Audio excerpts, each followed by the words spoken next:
नमस्कार मित्रांनो, आरोग्य संपदा या नव्या कोऱ्या आरोग्यविषयक माहिती देणाऱ्या चॅनलमध्ये आपले सहर्ष स्वागत।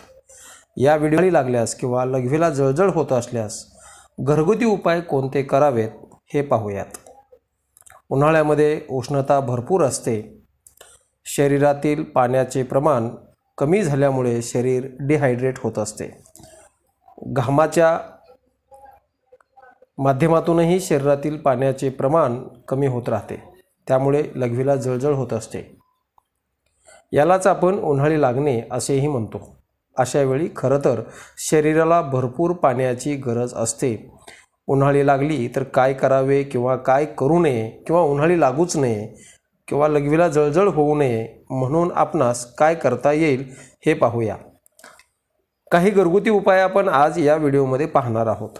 पहिला उपाय आहे, तुळशीची 10 ते 15 पाने कोमट पाण्यामध्ये उकळून घ्या, त्यात थोडा मध घाला आणि हा काढा दिवसातून 2 ते 3 वेळा घ्या। आपली उन्हाळी कमी होण्याची निश्चितच खात्री आहे। दुसरा उपाय, दुर्वांचा रस। काही दुर्वा पाण्याने धुवून घ्या, गरम पाण्यात शिजवून घ्या आणि हा दुर्वाचा रस आपण सकाळी प्यावा। यामुळे उन्हाळी लागणार नाही आणि लागली तर कमी होते किंवा लघवीतील जळजळ कमी देखील होते। तिसरा उपाय आहे, थोडी वेलची पावडर एका ग्लासमध्ये नारळ पाणी घ्या, नारळ पाण्यामध्ये भिजवून ठेवा आणि ते पाणी आपण प्यावं। याने सुद्धा आपली लघवीची जळजळ थांबते। वेलची चघळली तरी चालेल। चौथा उपाय आहे, आयुर्वेदिक मेडिकल स्टोअरमध्ये गोक्षराधी काढा मिळतो, तो रोज रात्री झोपताना घ्या, त्यानेही आपल्या लघवीतील जळजळ थांबवू शकते। पाचवा उपाय आहे, दिवसभरात जेव्हा जमेल तेव्हा काकडी नेहमी खा।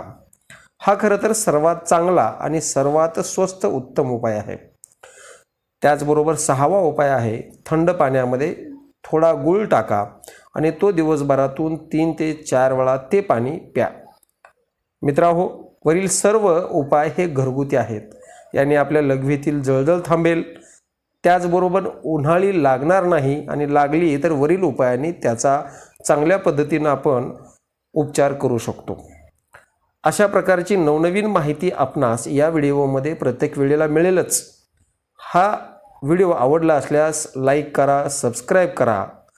पुन्हा भेटूया पुढील व्हिडिओमध्ये। तोपर्यंत तुम्हा सर्वांना नमस्कार।